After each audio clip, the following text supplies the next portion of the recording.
নমস্কার, আমি ডক্টর বিজয় শিকদার। একটি ছোট্ট ইনফরমেশান জানানোর জন্য আমি এই ভিডিওটি করছি, শর্ট ভিডিও। এখন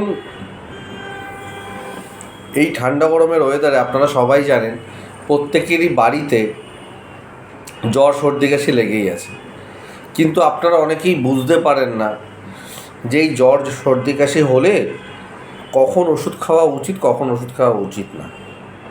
অনেকেই মনে করে যে এই জ্বর সর্দি কাশি ওয়েদার চেঞ্জের সাথে সাথে হয় এবং এটা অটোমেটিক নিজে থেকেই সেরে যায়।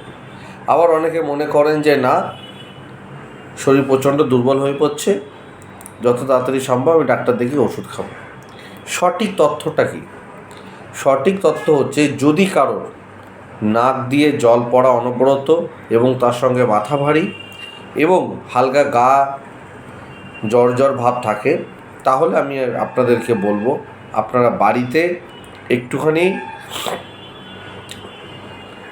আদা, তার সঙ্গে হচ্ছে একটি গোলমরিচ এবং তার সঙ্গে একটি লবঙ্গ দিয়ে কিছুটা, যদি মনে করেন একটু চা পাতা দেবেন অনেকে দিয়ে, সেটা একটা মিক্সচার বানিয়ে দিনে 2 বার করে 3 দিন খান।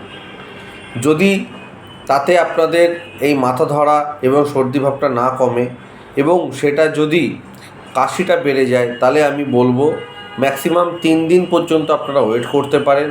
3 দিনের মধ্যে যদি আপনাদের জ্বর সর্দি কাশি না কমে, যদি সেটা দেখা যায় যে সেটা বাড়ছে এবং আপনাদের কাশির মধ্যে ঢাপ ঢাপ করে আওয়াজ হচ্ছে, তাহলে অবশ্যই কিন্তু আপনাদেরকে ওষুধ খেতে হবে। কিন্তু তার মানে এই নয় যে আজকে আমার নাক দিয়ে জল পড়ছে, ঘুম থেকে উঠে আমি দেখলাম জল পড়ছে এবং কালকে সকালে ডাক্তার দেখালাম, একদম করবেন না। অন্তত পক্ষে 3 দিন আপনাদের ওয়েট করা উচিত।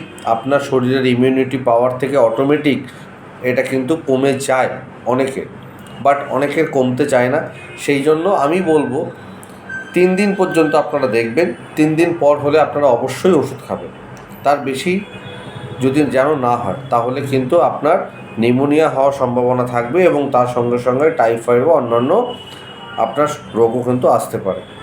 ধন্যবাদ, ভালো থাকবেন।